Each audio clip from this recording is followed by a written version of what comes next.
Hello, I'm Diane Richard, your host of the Veterans Channel.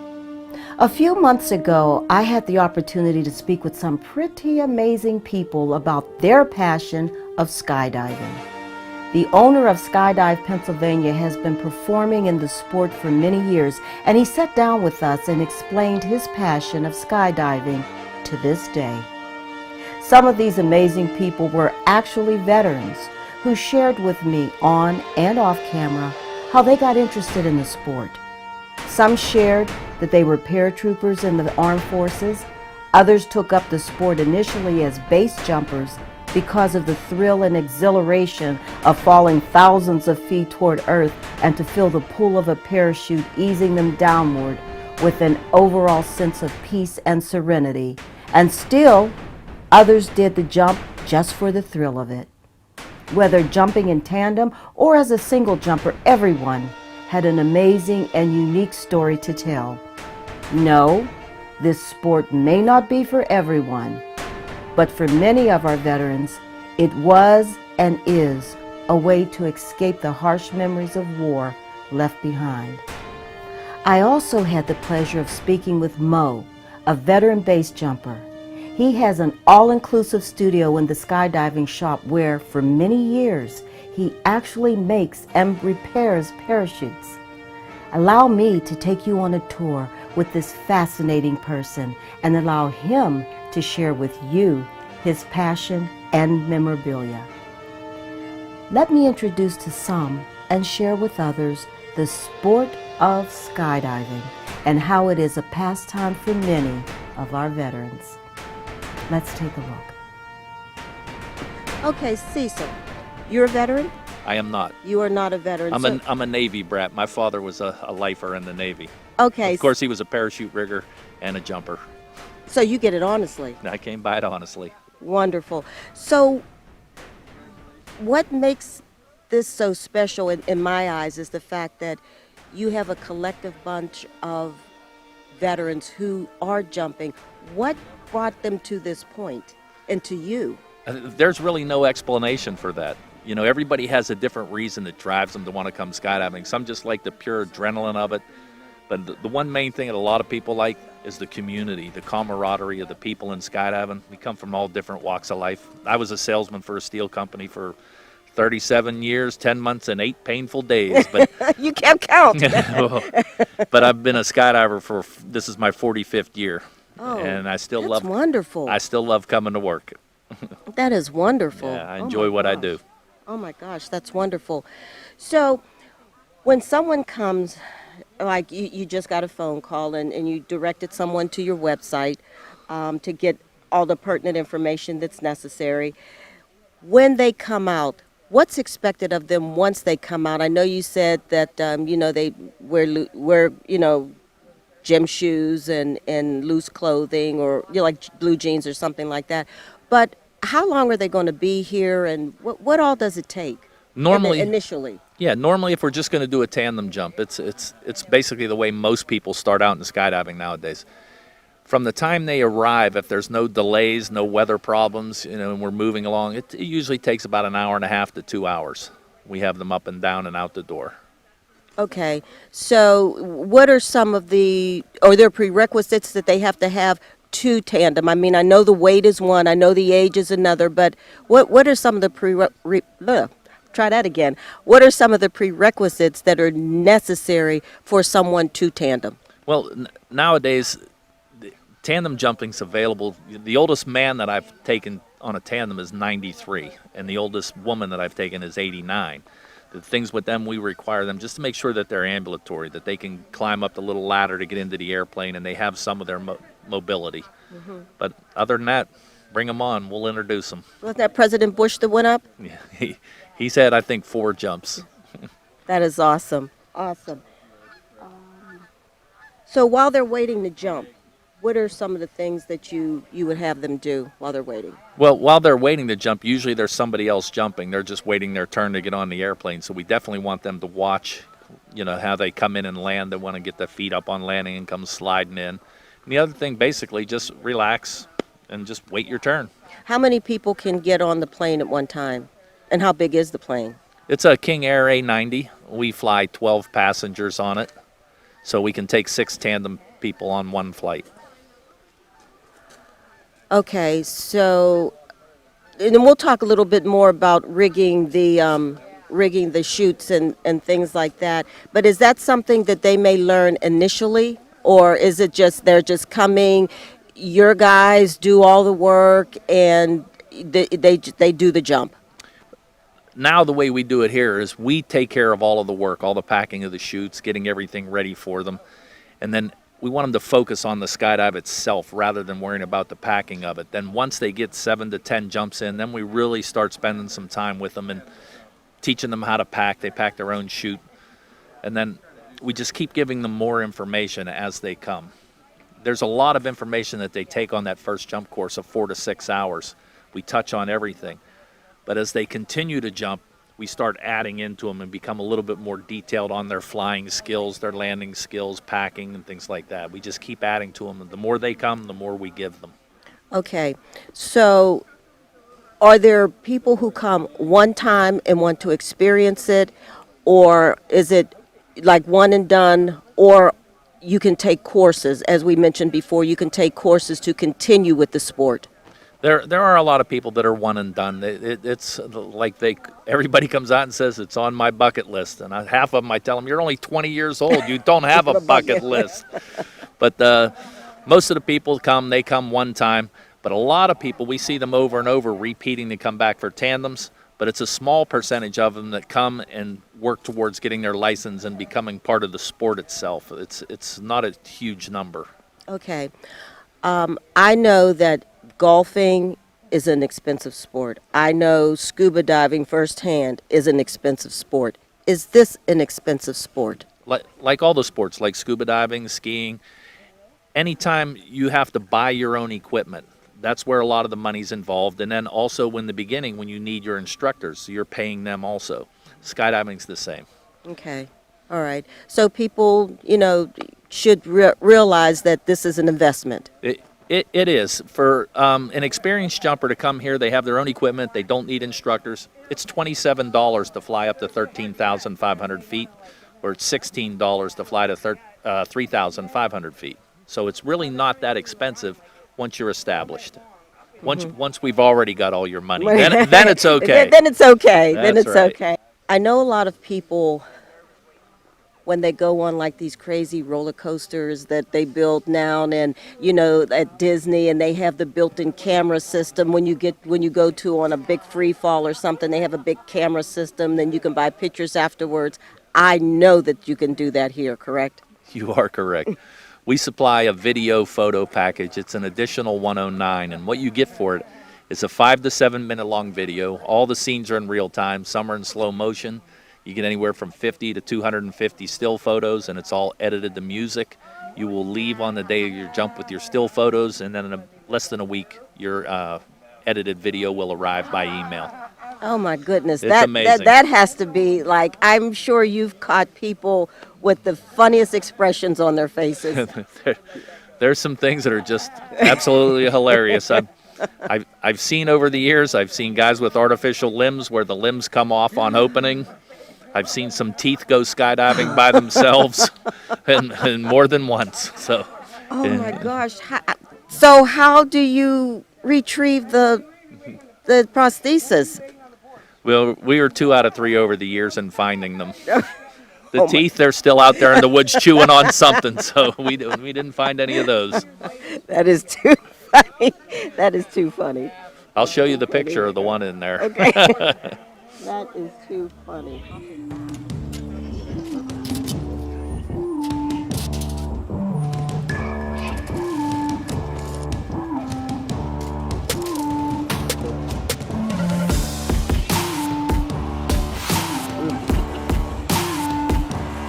So we've had quite a few skydivers come down already. One came down in tandem, 2 came down perfect liftoffs.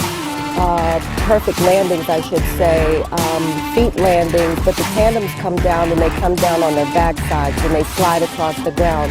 So it's really an awesome sight to see them come down.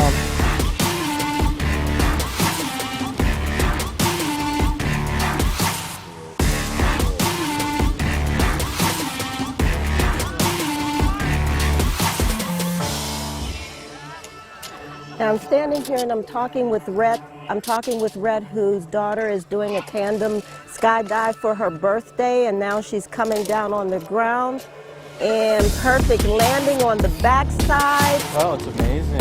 That was what she wanted for her 18th birthday, so that's what she got. Awesome, awesome. And she's down, and she looks to be in great shape, and Right there. she is. Her name is? It's Amelia Wall. Amelia Walls. Okay. And I see you have your family here with you today. Yep, this is the family and extended family. Okay. Hi, guys.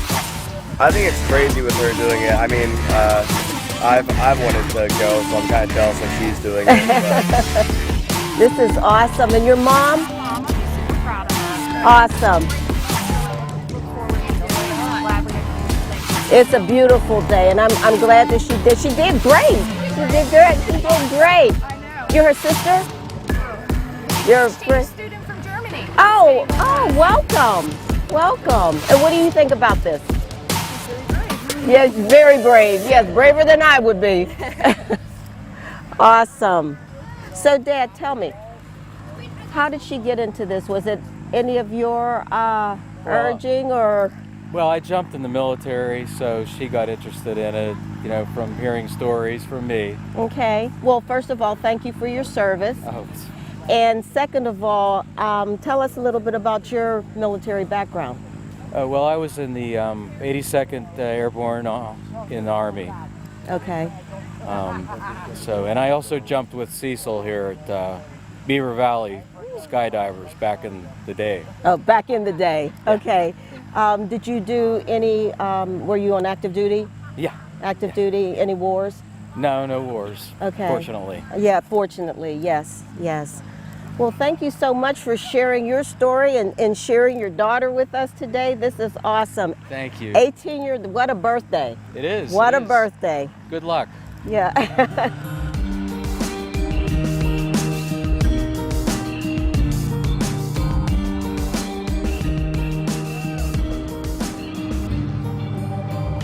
So guys, how was it? Amazing, absolutely amazing. This is my second time and it was so much different. It was so much better this time because I knew what to expect and could observe more. It was really cool. Best birthday present ever. For my wife, my best friends, is the best day ever. Awesome. Yeah, Awesome. that's all I can say. Thanks. It was great. So, I talked with Mom and Dad, and so tell me, what you feel, what you think. Happy birthday. Thank you. And how was it? It was amazing. I love the feeling of just free falling. It was so fun. Awesome. Would you do it again? Yes. You would do it again? For Okay. Awesome. So your mom said you didn't want anything else but this for your birthday. Yeah, I just got this. So what made you just want this? Was it any like prompting from your dad? I've always just known that like at 18 you could do this. And like there's a lot of other things you can do at 18, like vote and stuff, which I will be doing. Yeah. But, Yeah, that old stuff. yeah, That old but, stuff. Like, I've always like people are like, oh, you gotta go skydiving, and my dad was in the military and skydived there, so I think it's just in the blood. Yeah, it's in the blood. It's in the blood. Well, congratulations on a great jump and happy birthday again.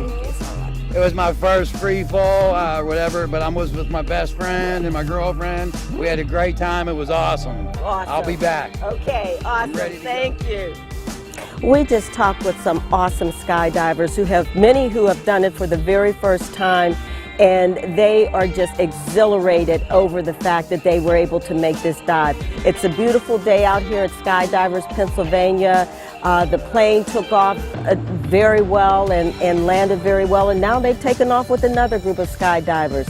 We had a couple tandem skydivers here today, and when they come down on their backsides, and it's really an amazing thing to see them skirt across the ground on their landing.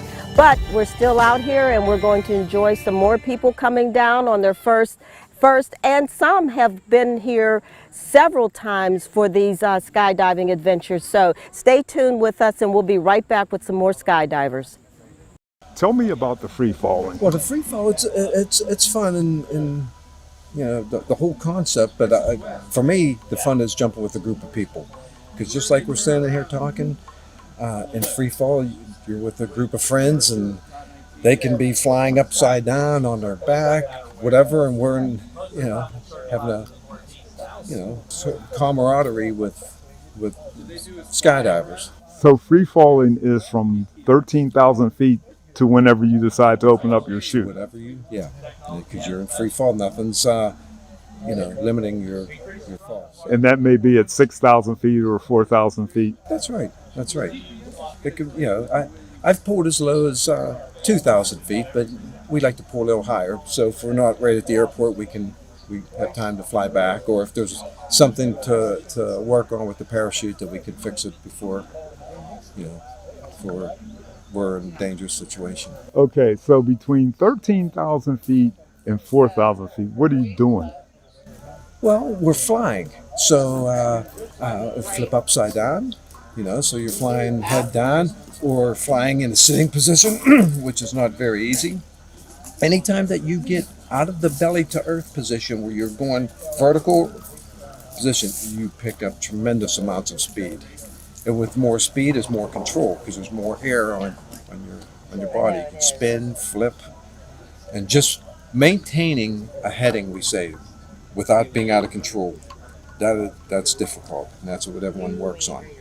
Just as we're standing here 3 feet apart in the sky falling 120 miles an hour, there's two people, or 5 or 15, falling 3 feet apart at 120 miles an hour. Imagine going on a highway with another car next to you doing the same thing.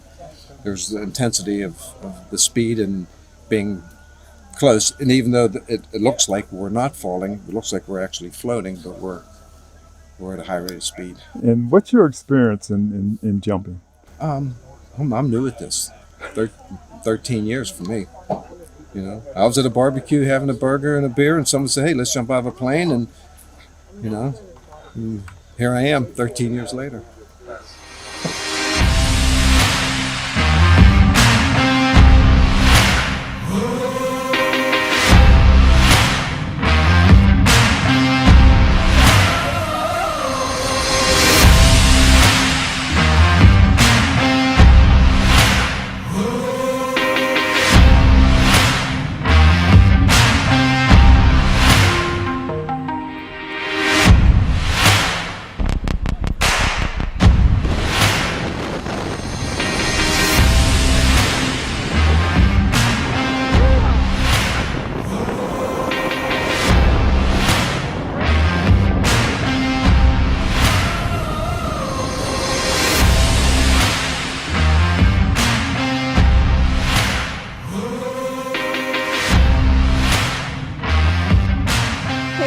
With Zach. Zach works here at Skydive PA, and he has a part-time job here?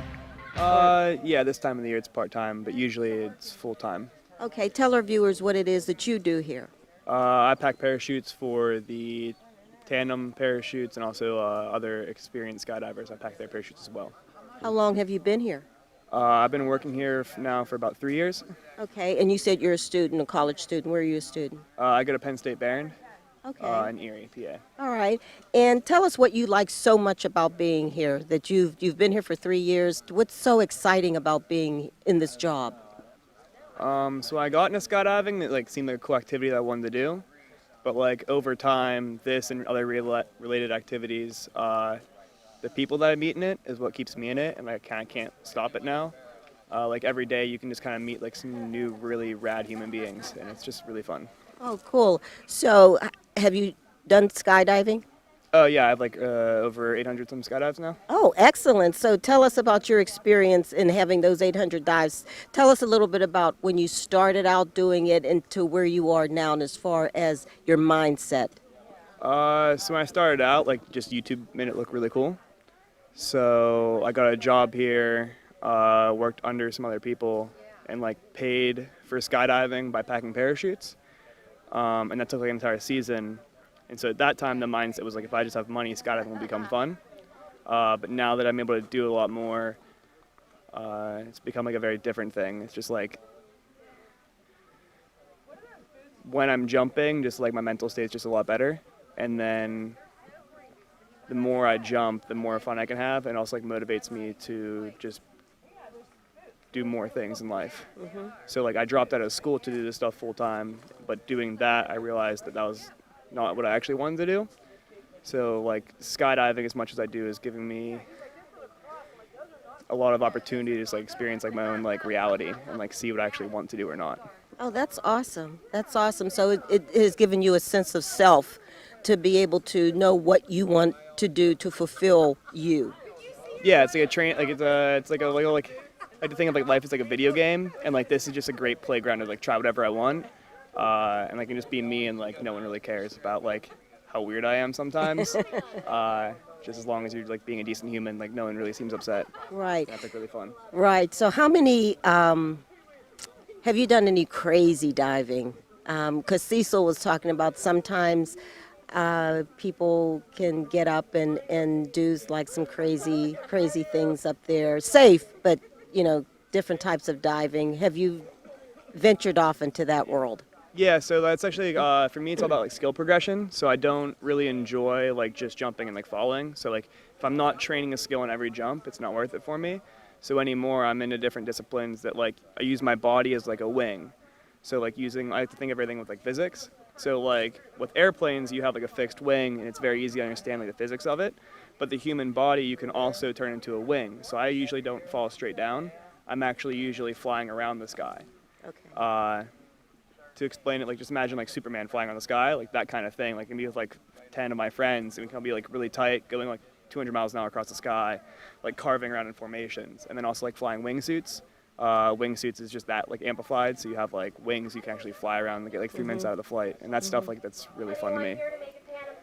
Okay, so that's something that you do now, right? You do wing diving. Yeah, wingsuiting. Yeah, Wingsuiting. So just like pretending to be an airplane. That's all it is. Okay, what about, what do they call it? Is it like free falling? Free falling? Yeah, so it's just another part of free fall. So like I also jump like without a wingsuit on, and I can like use my body as a wing in that sense as well. So like instead of just falling on my belly in free fall, I will take my arms and slick them back and actually pitch myself into a dive and then creating airspeed, and I can cut my body in a certain way that it creates lift. So then I'm not only falling straight down, but I'm also like changing my vector to like cross the sky, and then you have to worry about like flight patterns and things. Like there's a whole other nature of skydiving that like most people don't even know exists. You seem very well versed in this sport. Are you teaching it? No, I've had opportunities to teach it. I just don't like the responsibility of it. Like I'm only 21, so I don't really like the idea of like me being responsible for people's like lives. Not even their lives, just like I don't want them to think the things that I do are like what should be accepted as the normal. Because like I dropped everything to do this like for full time. So like I was just like living in Florida in a tent at different times to like do this full time. And so like over that, I learned a lot of different experiences that like I don't know how to translate to other people yet. Mm-hmm. No, that's understandable. Yeah. Understandable. So that's why I don't like teaching. I was pack parachutes, make less money, work a lot harder, but then I get to have more fun in the sky. Awesome, so. And that's your ultimate dream. At one point it was like, and now I've already done enough things I thought were impossible. So now it's just like those are the things I want to do. Like that's why I'm back in school, because I want to be able to go to school and like just make things for like the world, because I don't think it's like a possibility, but I guess it is possible to do that. So in school, what are you doing? Software engineering. Okay, and have you built anything with that yet? Not yet, because every time I can decide that I can make something, I don't, which is a really bad cop-out. But like, there's different projects. I made like little video games before, and like I've like getting more into game development. But like there's different applications that I could build now, but I want to do things that are like more large scale. So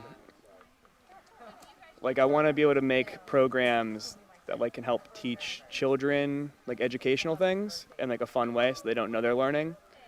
There's different technologies that are coming out, like augmented reality. Mm-hmm. So like you have a VR headset and you can see the world around you, but then you can apply physics and like computer simulations in like real time. And so I want to get into that. Like that's just one of the many things I like would like to get into. To like be able to just like make something and then just give it to people. Like I don't really, it'd be nice to make some money off of it, but I like to have no desire to make a ton of money off of it. Like I've like had enough jobs recently that I've had money, and like I don't care for money. Like I don't know what to do with it once I get it. Well, that's an awesome outlook, and you're very noble for wanting to do that and just be able to spread what you know to other people, and not expect anything from it. Yeah. Probably comes from whenever people expect things from me, I just get anxious. So like I just don't want anyone else to like feel upset. I gotcha. Well, Zach, thanks so much for talking to us and sharing your experience here at Skydiving PA. Yeah, Skydive PA is like one of the places I jump. Yeah, this is where I work during the summer. Okay. And have you, another question, have you jumped anywhere else? Yeah, I've jumped. So I've lived in Florida and how I worked there at a drop zone called Skydive City. So it's just it's a much larger facility than this one, but it's like it's just a different world there almost, and like the type of skydiving that goes on. And I've also jumped in like places in Ohio and Virginia as well. Okay. All right. Awesome. Well, we wish you all the best in what you do, and thanks so much for packing those chutes and keeping our people safe here. Yeah, no, it's just following directions well. That's all it is. Okay, thanks.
Okay, we're here today, skydiving, Pennsylvania again, and we are talking with Mo.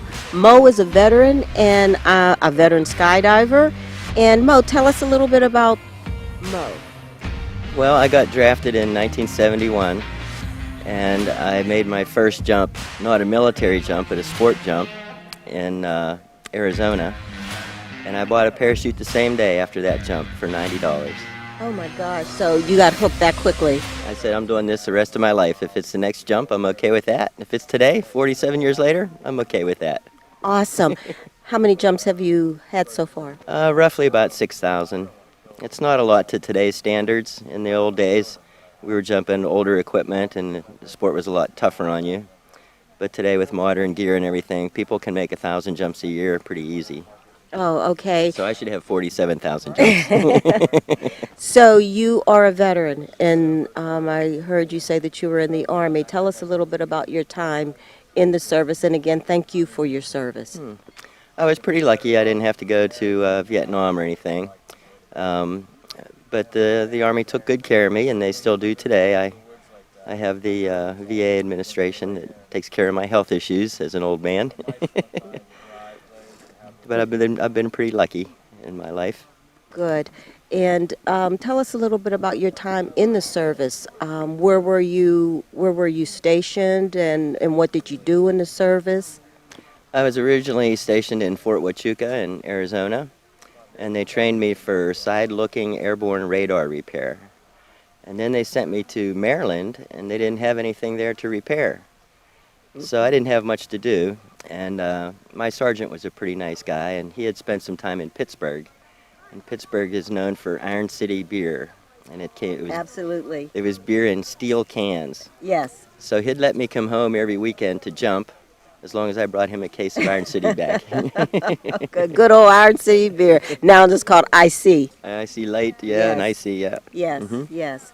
So your time in the service, how many years did you put in? 2. Put 2 years in the service, okay. And what did that teach you as a veteran? And what can you compare that time in the service to today? Well, it taught me how to be a team player and to be orderly and have a schedule and be neat. Um, camaraderie. It taught me a lot. And so I see here that it just seems like a family of people here today from different places, maybe different states that come here and to dive. Um, do you feel the camaraderie here?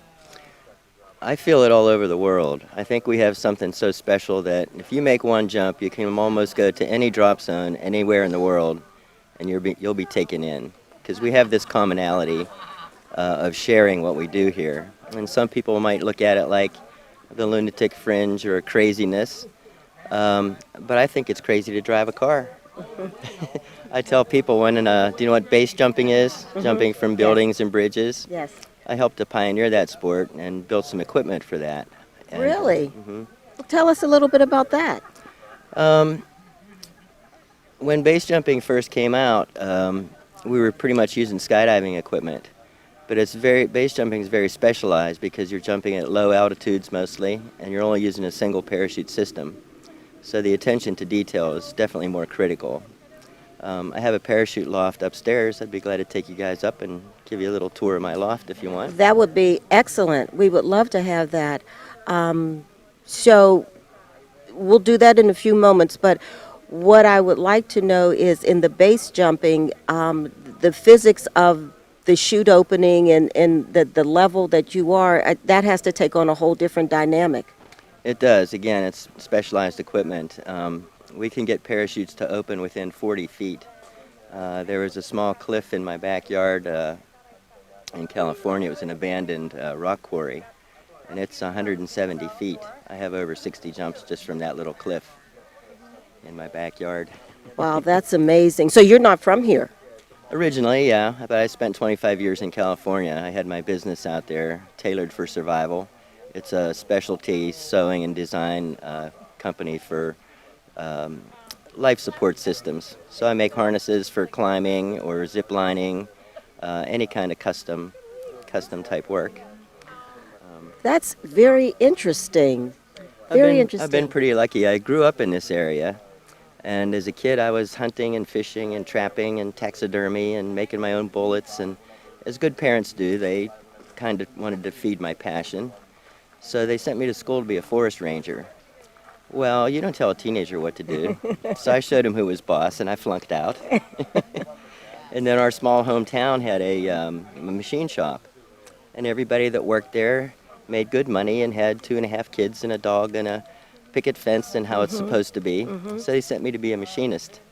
And I was still a stubborn teenager. Didn't like it. Didn't like it. Flunked out. And then when I got drafted, the government was my new boss.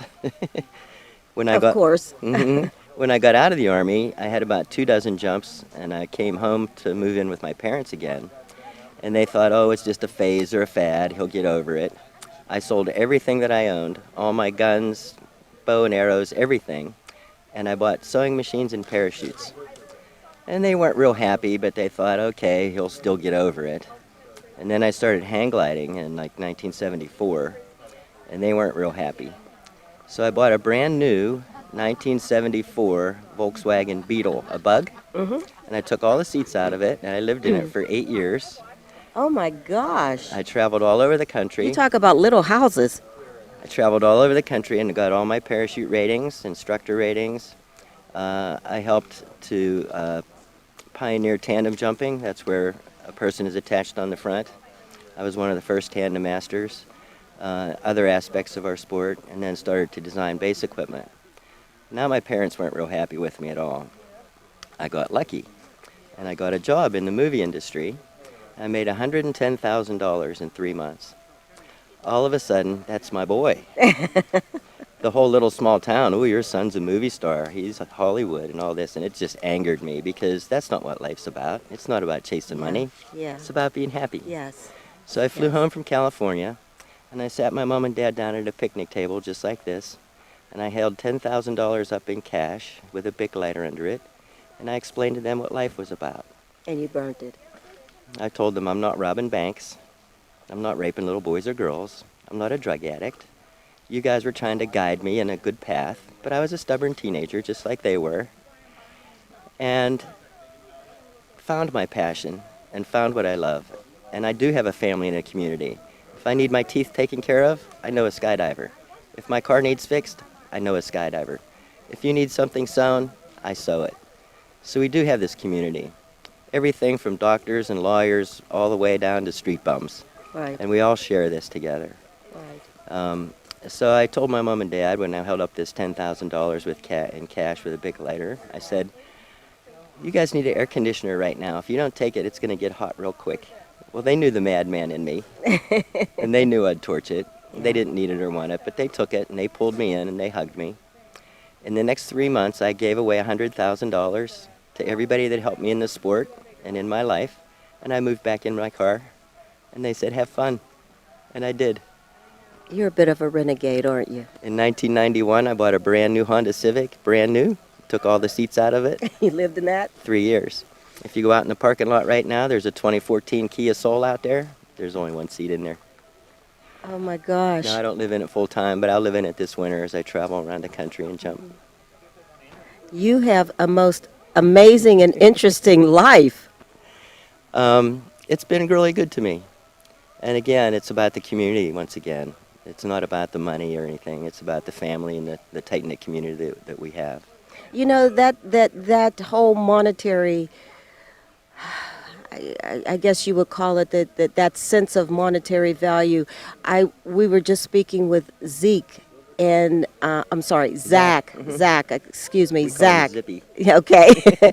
Well, we were just speaking with Zach, and Zach was basically saying the same thing, that money, doing this type of work, and money is not his motivation. This type of work is. Yeah.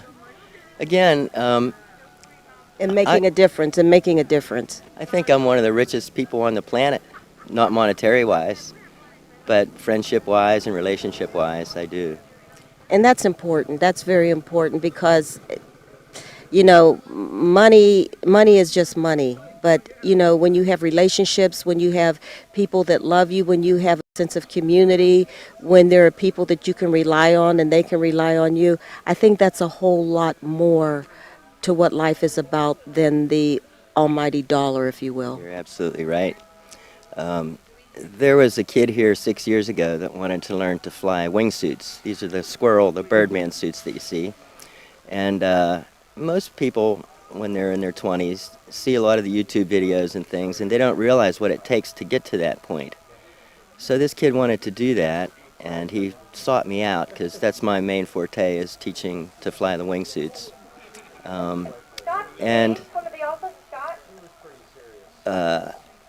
I didn't want to help him because I figured he didn't realize the commitment that it takes.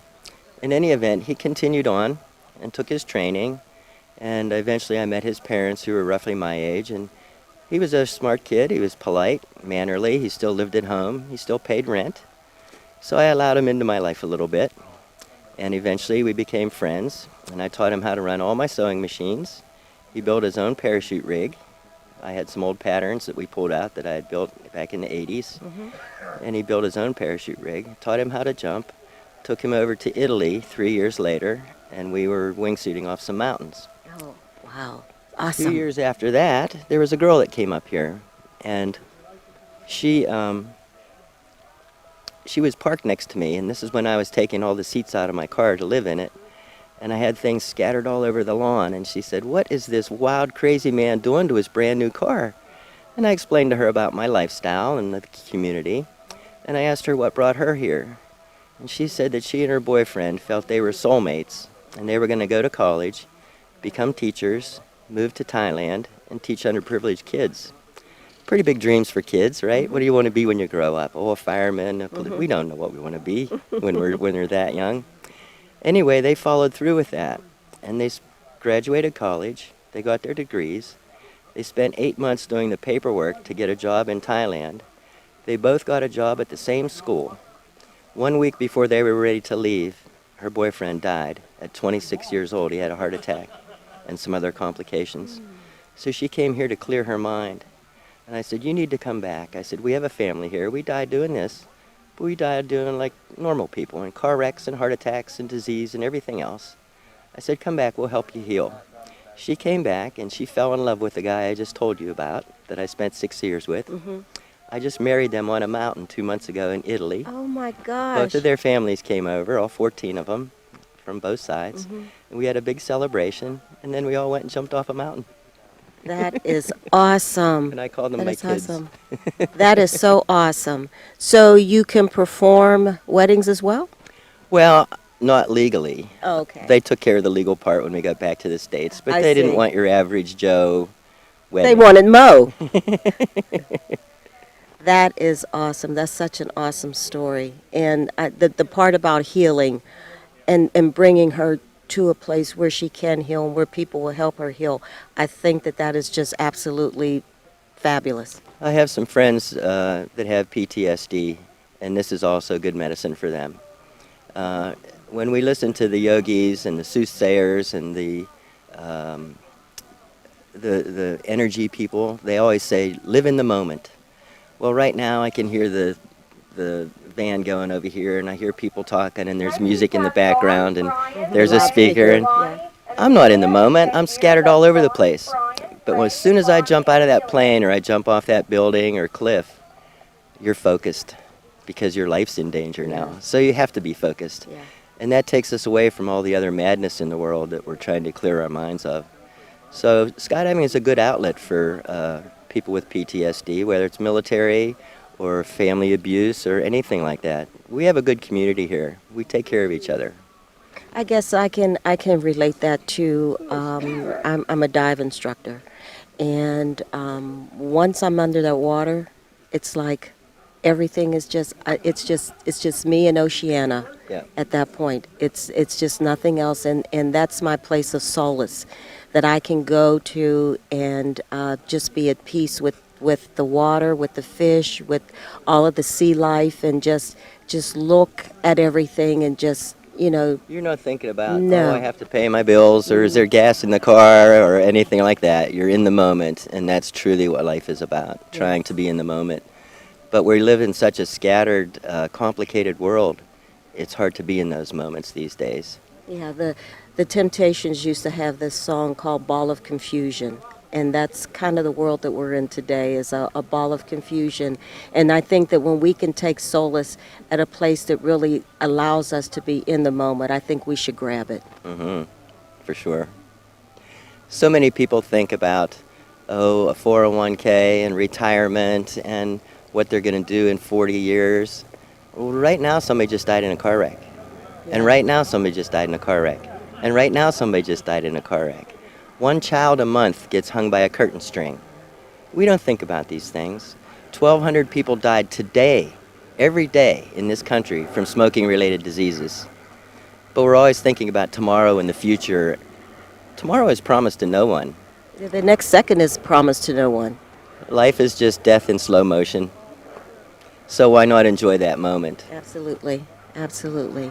Mo, thank you so much for talking with us, for inspiring us and imparting some wisdom to us, and I just think that you're an awesome guy. And again, thank you for your service and being a veteran. Well, I didn't serve much. There's people that have done so much more than our country, people that did go to war, people that lost life and limb, and I was one of the lucky ones to not have to do that. But I do thank the military for at least getting me introduced to skydiving, which in my opinion saved my life. Awesome. Thanks so much. You're welcome. Thank you. Okay. Again, I told you earlier I liked being in the woods and the outdoors. So I designed a special parachute system. So inside this little skinny piece is my parachute. Inside this compartment right here is my tent, stove, sleeping bag, fishing pole, my first aid kit, everything I need to camp and stay in the mountains. That way I can still appreciate the wilderness and then And be able to survive. and survive, Yes. and then jump it all off. So this is an old girlfriend of mine. She's got all her supplies in here and up front, and we can camp and live in the mountains and then jump off. This is a young Indian boy I picked up in the Arizona desert hitchhiking, and I asked him if there were any cliffs around, and he took us to his grandmother's reservation, and you look out in the desert and it's just the desert. Well, there's a crack in the earth, and they live in that crack. It's a 300-foot deep crack in the earth. And we explained to them that we like jumping from mountains, and it's not necessarily legal in a lot of places or national parks and things. But we appreciate nature, and we're very spiritual as well. Could we jump from your cliffs? And she said, we understand. She said, and you can do that.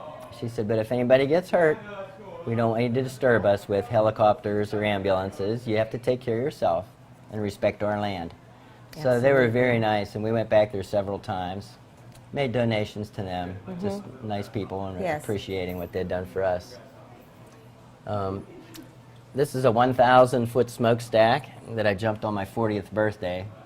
My buddy and I snuck in the bottom and climbed up a big ladder and jumped off of there.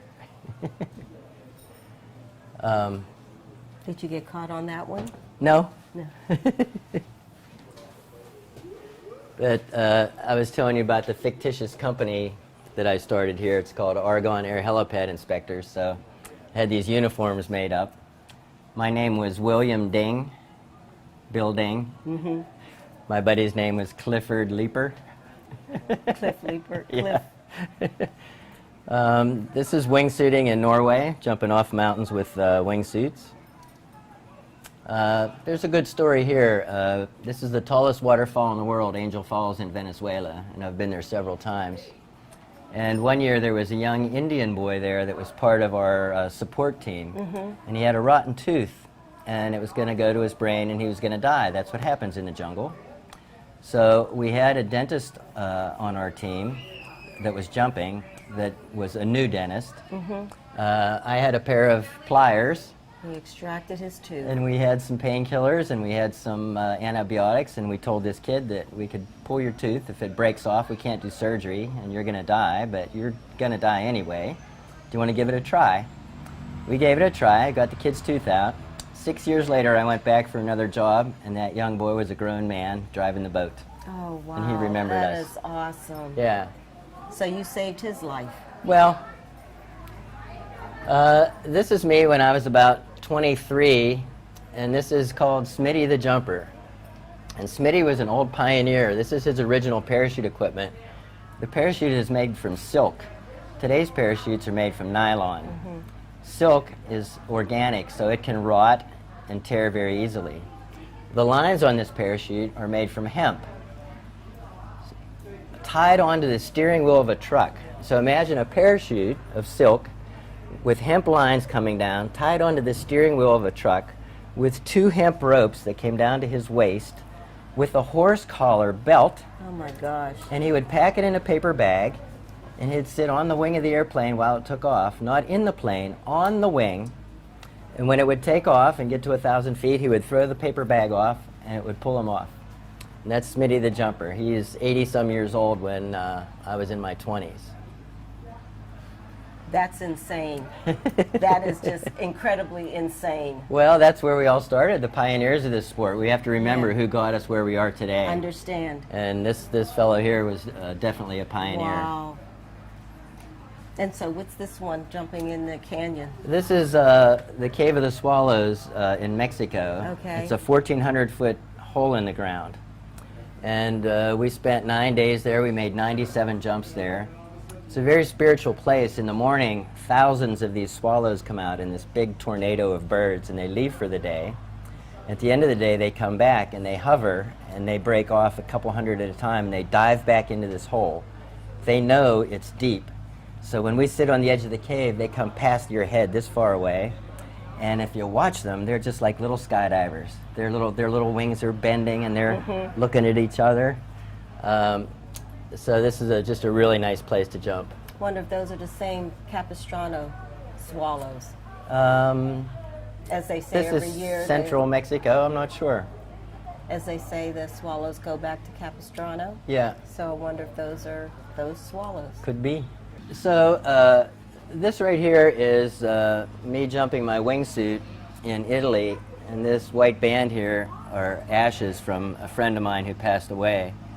And usually when someone dies in our sport, we all mourn like most people mourn, but then we have a celebration of life because we understand the risks that we take. A lot of people get in their car and don't even think about, oh, are my brakes going to work this time? What if I get a flat tire? What if there's a pothole? People don't think about those things. We just go on with life. The same thing here. We understand the risks that we take in normal life, so we appreciate what we do even more. So when someone passes away in our sport, for whatever reason, we usually have a celebration of life. These are the ashes of a very good friend of mine. He did a lot of pioneering in the early days of our equipment. He did a lot of test jumping, took a lot of risks, came close to dying many times to help pioneer our sport. Well, 2 years ago, he had a tooth pulled, and he had some stitches in there, and he went home, and he went to sleep, and the stitches broke, and he drowned in his own blood.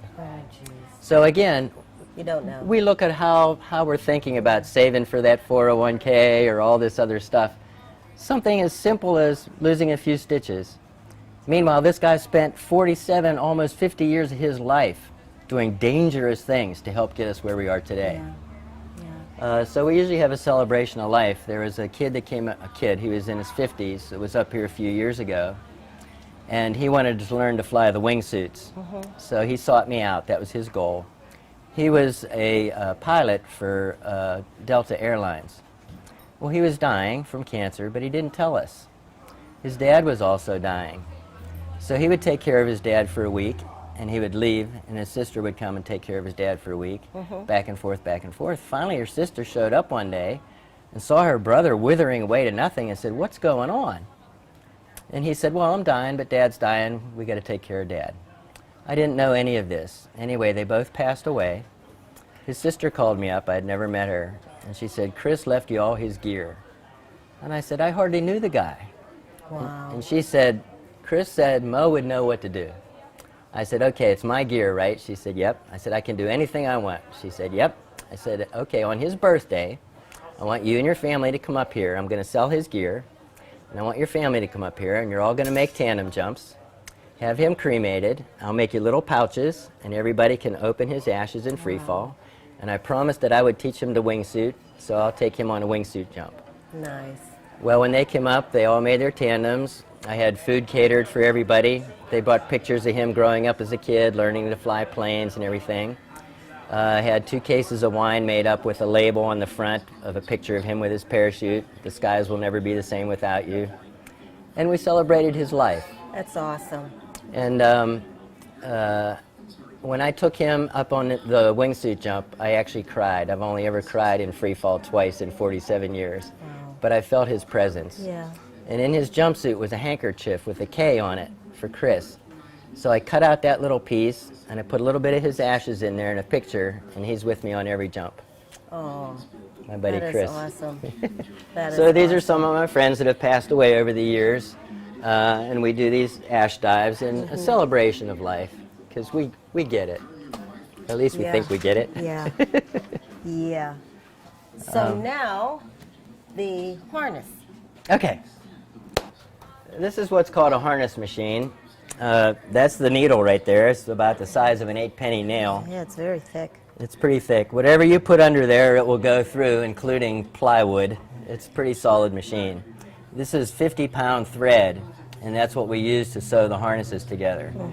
So this machine only does one thing specifically, and that's for the harness, the part that takes all the load. This is about a $12,000 machine.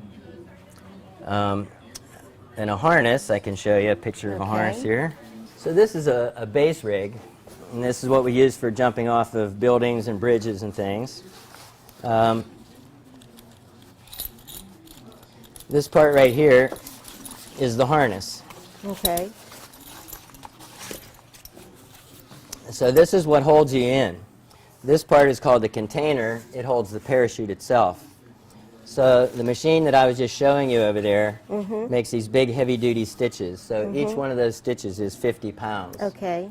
So this is the harness. That's what holds you in place. This is the container system. So every one of these machines here does a different thing. So one machine will put the binding tape on. Okay. One machine sews the single needles. One machine for the harness. So you have to have basically all these machines to do any major repairs or to build something from scratch. Can I try it on? Sure. Face that way and step in there and there. Left in there, one in there. And put this on just like a jacket.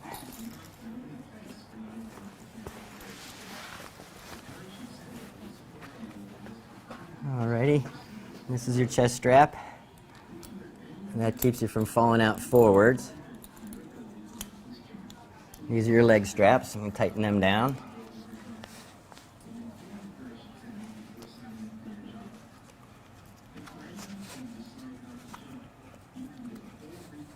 You feel secure in there? I do. And that's Here, it. This is a little loose, but I guess that's okay. You can tighten it up a little bit, but yeah, we're not going anywhere unless you want to jump out that window. Jump out the window. So.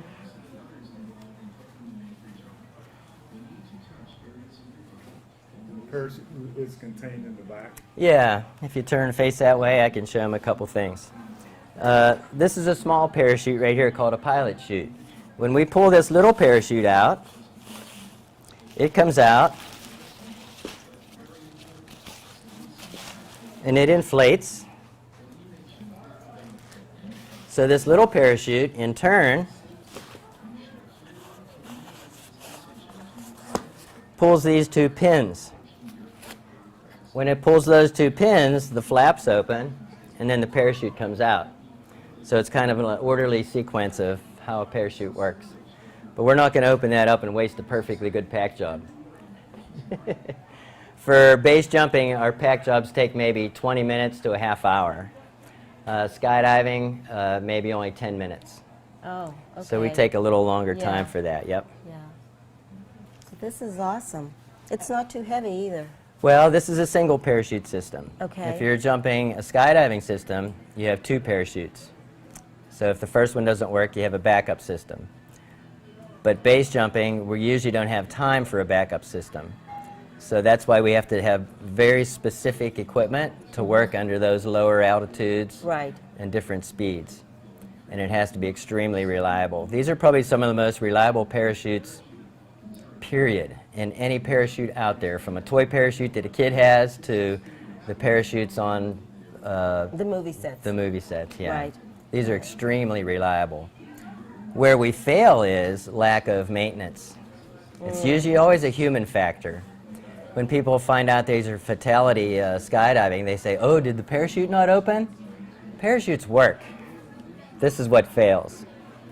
And I think, again, that's what pushes us to do this, because it forces us to focus, because we're so scattered, once again. Like I said, we have people with PTSD. We have people that are just bipolar. There's a lot of crazies in our sport, I say. Right, all different conditions, yes. But this gives us that purpose and focus that we need to do, because we really want to continue to play and have fun. Oh, absolutely, absolutely. Well, let me tell you this. There was a group of bucket listers that came up here 2 years ago, and they were in their 50s, I'd say. And I was listening to them talk together, and the one lady vomited twice on the drive up, just thinking about it. She was a nervous wreck. So I said, I have to watch this gal when she lands and see how she made out. Well, she came down. She had no issues up there. Everything went great. She was walking back up the steps. She goes, that was so awesome. She goes, I would just love to do that again. And I said, well, they give you a discount today for $160. You can go. And she said, if I had $160, I'd go. I said, so it's a money issue? And she went, well, yeah. I said, well, what if it's free? She said, I'd go in a minute. I said, get on the plane. I'm buying you a jump. And she went again. She made 2 jumps, loved it both times, but she vomited twice on the drive up just thinking about it. Too funny. So, well, thank you so much, Mo, for taking out time today and just showing us how the rigging works. As I mentioned earlier, I talked about this being where you make parachutes, and I was in air, so this is where you make the rigging. Well, I do the repairs and things, and maintenance, and again, even beyond parachutes. As long as it's something for life support. Life support systems, right. I've made swings for our little kids that grow up here. Yes. I take parachute harnesses and make little harnesses for the kids to swing them on trees and things like that. Nice, that's awesome. Thank you so much for this lesson. Thank you so much for all those memories that you have up on the wall and your history, your life history of where you've been and where you've gone and just everything. Thank you so much for just showing us everything and allowing me to model one of your masterpieces. I think you ought to give it a try. One day. Thanks, Mo. All right, thank you. Wow, does that make you want to skydive? Well, maybe not, but I'm sure the skydivers that we watched jump and those we interviewed shared a lot of information in the event that you may want to try it. Our veterans have many pastimes, and I've learned in speaking with some that this is one of the ways in which they cope. And for that, we thank them for their service. So, until next time, I'm Diane Richard for the Veterans Channel.